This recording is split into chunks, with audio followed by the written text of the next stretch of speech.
Shalom bagimu yang diberkati dan dirahmati Tuhan. Kembali kita berjumpa dalam edisi Renungan Pagi Penyejuk Iman. Tema pagi ini, jangan padamkan api penyembahanmu. Untuk pelayanan firman, mari kita berdoa. Kepadamu ya Tuhan, kami bersyukur atas kehidupan dan kami hendak mengisi kehidupan ini dengan firman-Mu. Roh Kudus-Mu memampukan kami untuk mengerti dan memahami firman-Mu. Di dalam nama Tuhan Yesus kami berdoa. Amin. Firman Tuhan Lukas 8 ayat 50 demikian. Tetapi Yesus mendengarnya dan berkata kepada Yairus, "Jangan takut, percaya saja dan anakmu akan selamat."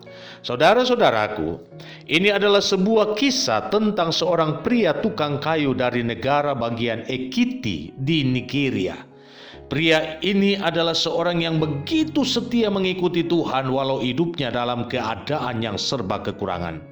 Tak ada rasa sesal di hati karena keadaannya. Yang ada hanyalah rasa syukur karena hidup yang masih Tuhan anugerahkan kepadanya. Itulah sebabnya setiap kali ia berangkat ke tempat kerja dengan berjalan kaki, ia selalu lewat di depan sebuah gereja dan ia selalu singgah ke kapel untuk berlutut dan menyembah Tuhan.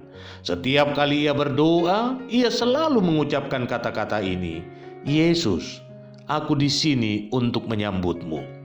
Hal itu ia lakukan setiap hari selama bertahun-tahun. Suatu kali, ia berangkat kerja. Seperti biasa, ia menyempatkan diri untuk singgah dan menyapa, "Yesus, aku di sini untuk menyambutmu." Tetapi sesampai di tempat kerja, ia mengalami kecelakaan, terjatuh dari bubungan rumah. Ia mengalami cedera sumsum tulang belakang yang mengakibatkan kelumpuhan. Ia hanya bisa terbaring kaku. Dan suatu hari, ia kedatangan seorang pengunjung yang berpakaian serba putih. Orang itu kemudian berkata, "Temanku, aku datang untuk menyambutmu."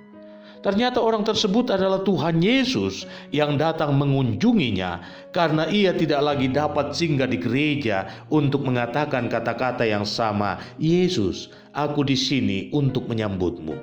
Si tukang itu hanya berucap, "Terima kasih, Tuhan telah datang mengunjungiku." Lalu si lelaki berpakaian putih itu pergi. Dan sepeninggal orang itu, terjadilah perubahan pada diri si tukang kayu.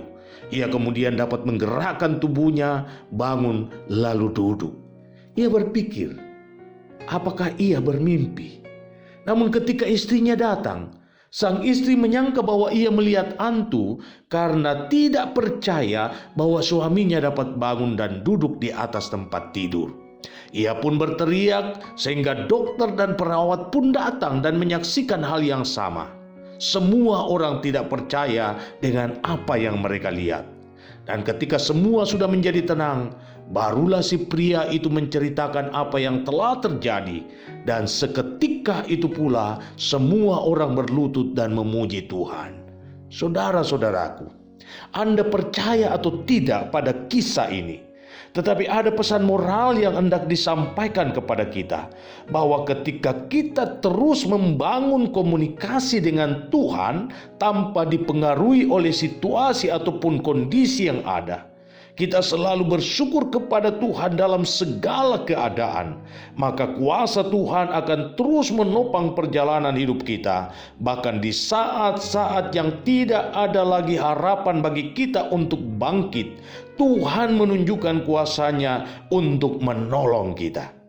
Siapa yang dapat menyangka bahwa seorang anak yang sudah sekarat dan Yairus yang adalah seorang pemimpin agama itu, yang adalah ayahnya, kepala rumah ibadat, datang menyembah kepada Tuhan Yesus dan memohon agar Yesus datang ke rumahnya.